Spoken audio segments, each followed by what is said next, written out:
बिस्मिल्लाहिर्रहमानिर्रहीम। अस्सलाम वालेकुम नाज़रीन, आप यूट्यूब चैनल देख रहे हैं। मैं इमरान खान हूँ। पाकिस्तान में एक नया चूरन बेचा जा रहा है। ये पहली दफ़ा नहीं, पहले भी बेचा गया है। मैं आपके सामने सारी तफसीलात रख दूंगा। एस्टेब्लिशमेंट कैसे पाकिस्तानियों को एक मरतबा फिर बेवकूफ़ बनाने की कोशिश करेगी।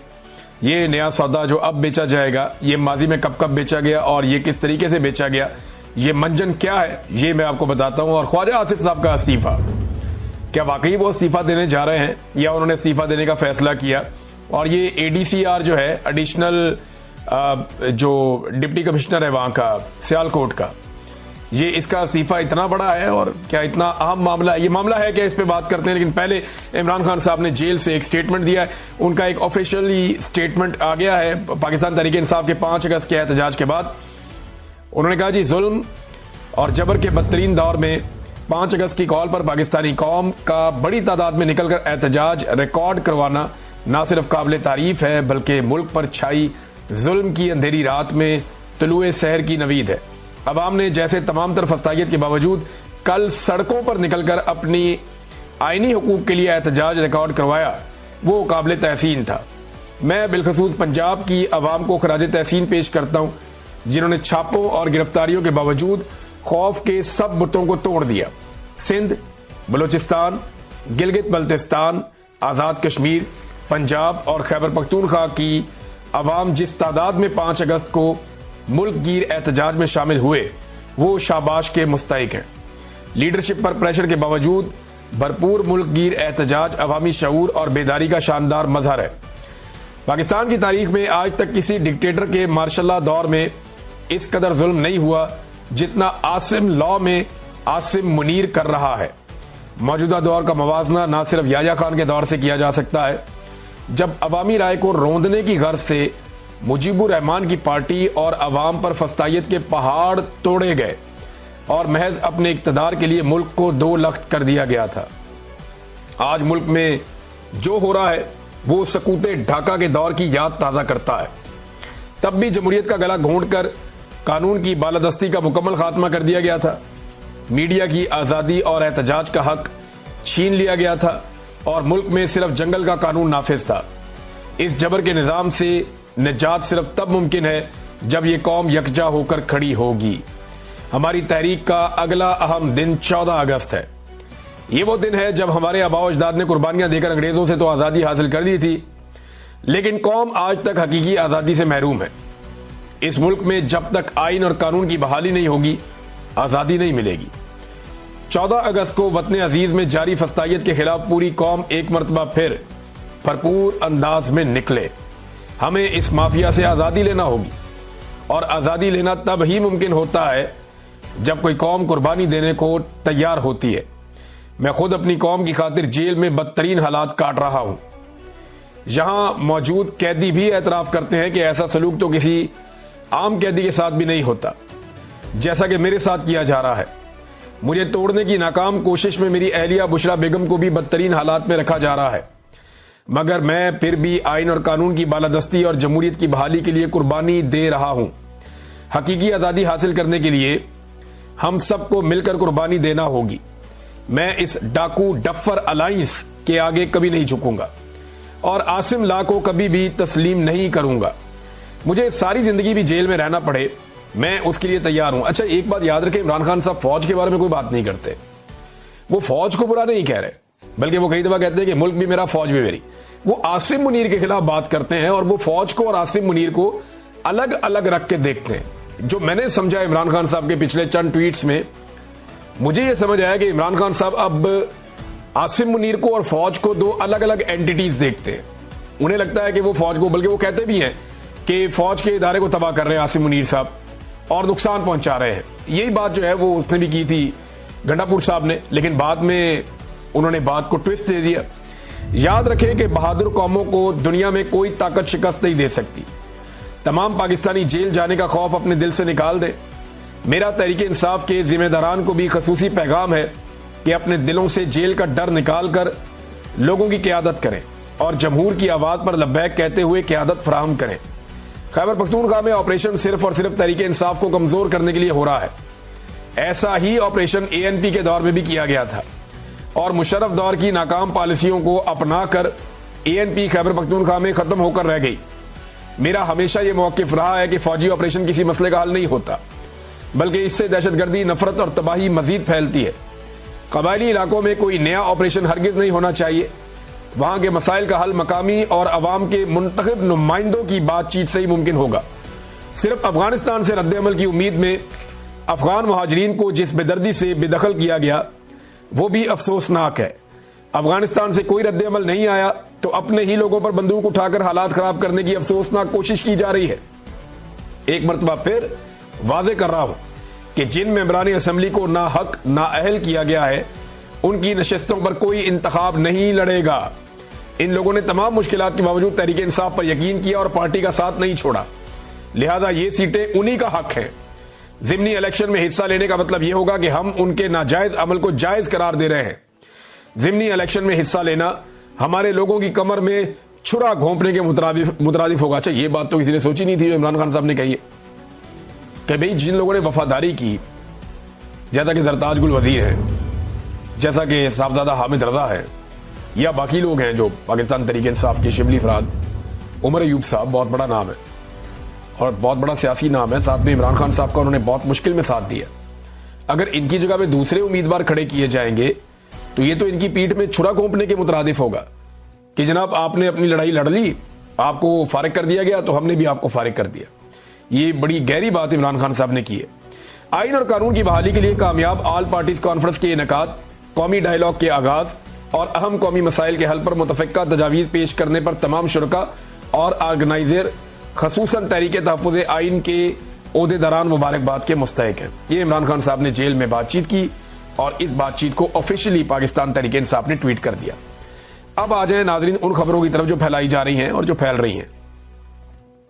जाहिद गिशकोरी साहब की खबर देख लें, फिर यह खबर मोहम्मद मालिक साहब ने दी, फिर कुछ और लोगों ने भी दी। मोहम्मद मालिक साहब फरमाते हैं कि 2 लिस्टें बन रही हैं और ये लिस्टें जैसे उन्होंने बात की तो उनसे अंदाजा होता है कि वो एस्टेब्लिशमेंट की बात कर रहे हैं। जून और जुलाई में 2 बड़ी अहम मीटिंग्स हुई और ये बड़ी अहम शख्सियत ने मीटिंग की। अहम शख्सियत पाकिस्तान में आर्मी चीफ होता है और कोई अहम नहीं होता। तो बहरहाल ये तो अब वो बता सकते हैं, लेकिन पाकिस्तानी मीडिया पे आप नाम नहीं ले सकते ना।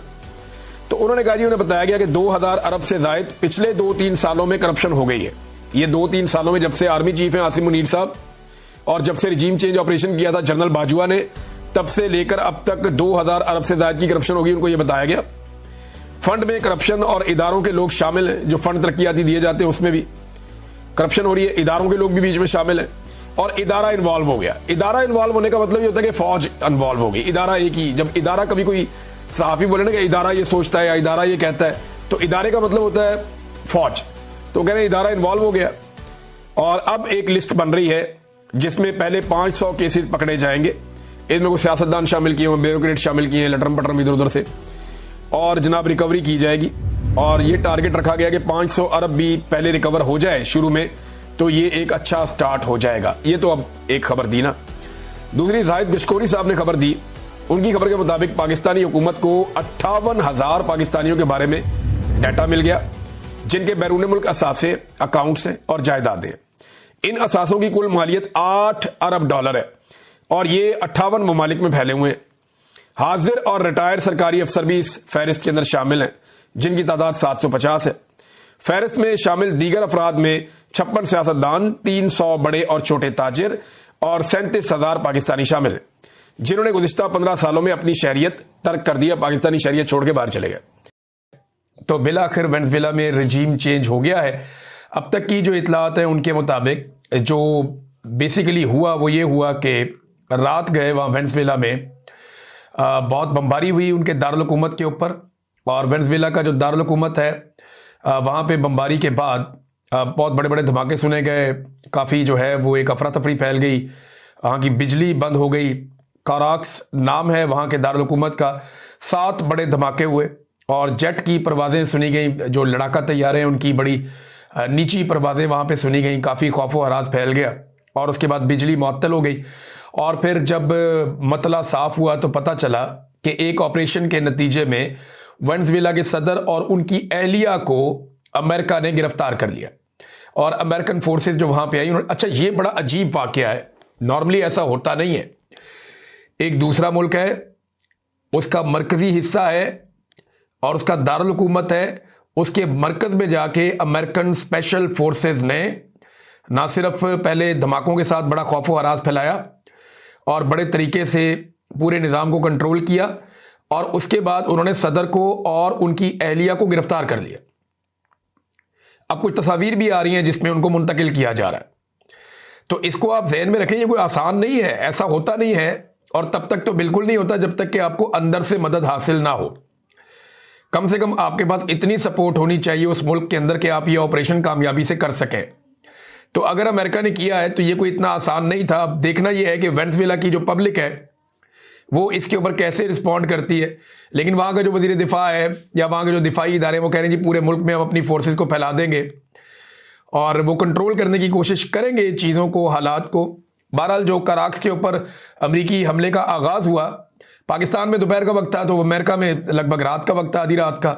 उस वक्त वहाँ पे गूंजदार किस्म के धमाके हुए और हिरासत में ले लिया गया। जो सदर है, इनका जो पूरा नाम है वो है निकोलस मादुरो, ये इनको जनाब गिरफ्तार किया गया, इनकी अहलिया को गिरफ्तार किया गया और उसके बाद इनको शिफ्ट कर दिया गया कहीं और। मुबैना तौर पे इनको अमेरिका में ले जाया जाएगा, क्योंकि अमरीकी जो वज़ीर ख़ारजा है मार्को रूबियो, उनका ये दावा है कि इनके ऊपर अमेरिका में मुकदमा चलेगा, क्योंकि ये वहाँ पे मनशियात स्मगलिंग के अंदर मुलव्वस है। जो मनशियात के कार्टल चलते हैं, जो स्मगलिंग होती है अमेरिका में मनशियात की, उसके अंदर जी इनके मुकदमात हैं इनके खिलाफ। तो ये मुकदमात इनके खिलाफ अमेरिका में चलेंगे। तो अब अगर मुकदमात हैं तो वो अब क्या साबित करेगा? वो तो गिरफ्तार हो गया और उसको उसके मुल्क से उठाकर अमेरिकन फोर्सेस ले गई हैं। जिस आदमी के बाद दुनिया में तेल के सबसे बड़े ज़खायर हैं वो मनशियात की स्मगलिंग में मुलव्वस है। ये तो आप ऐसे कहना जैसे आप यानी इनसे बहुत छोटे ज़खायर सऊदी अरब के पास हैं। तो सऊदी अरब के आप शाही फैमिली को मनशियात की स्मगलिंग में मुलव्वस कैसे कह सकते हैं?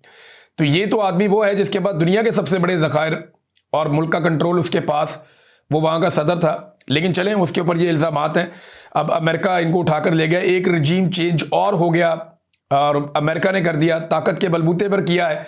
डोनाल्ड ट्रंप ने इसको अनाउंस भी किया है और ये जो ऑपरेशन है इसे बेमिसाल करार दिया जा रहा है। यानी ये बहुत ही प्रोफेशनल काम किया अमेरिकन ने। ये ऐसा नॉर्मली किसी मुल्क के साथ करना मुमकिन नहीं है।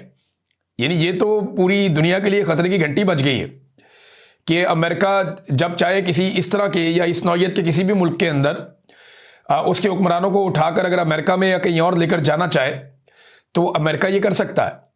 अगर उसकी फोर्सेज लड़ने के काबिल ना हो या वो लड़ाई का जवाब ना दें या वो लड़े ना, तो फिर अमेरिका ये कर सकता है। लेकिन पब्लिक रिस्पॉन्ड करे, ये अब एक बड़ा सवाल है, क्योंकि कुछ लोग ये कहते हैं कि जो वेनेजुएला का ये सदर था ये कोई इतना मकबूल नहीं था वहाँ की पब्लिक में, और जो दूसरी तरफ के लोग हैं या अपोजिशन के साथ लोग हैं वो बहुत बड़ी तादाद में है।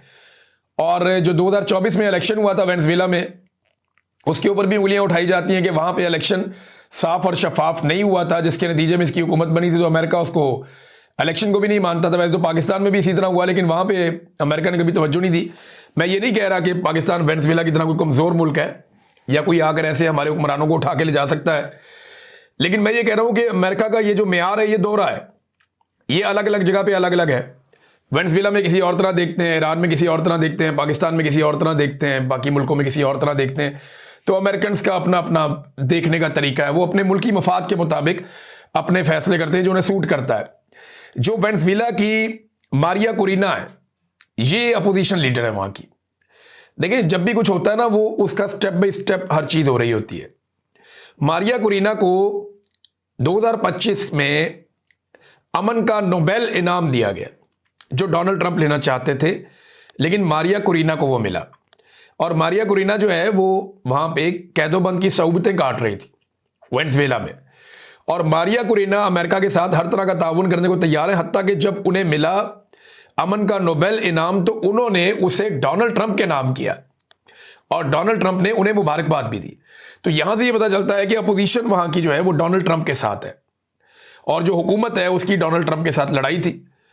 ये जो सदर है जो पकड़ा गया है निकोलस, इसने पकड़े जाने से पहले अमेरिका को ऑफर किया था कि हम आपके साथ हर तरह की डील करने को तैयार हैं, लेकिन फिर अमेरिकन ने कहा नहीं, डील नहीं, अब हम सारा कुछ ही लेंगे। और वो ऐसा हुआ कि वहां के जो ज़खायर हैं, अब ऐसा लगता है कि बज़ाहिर उनके ऊपर अब अमेरिका का कंट्रोल होगा।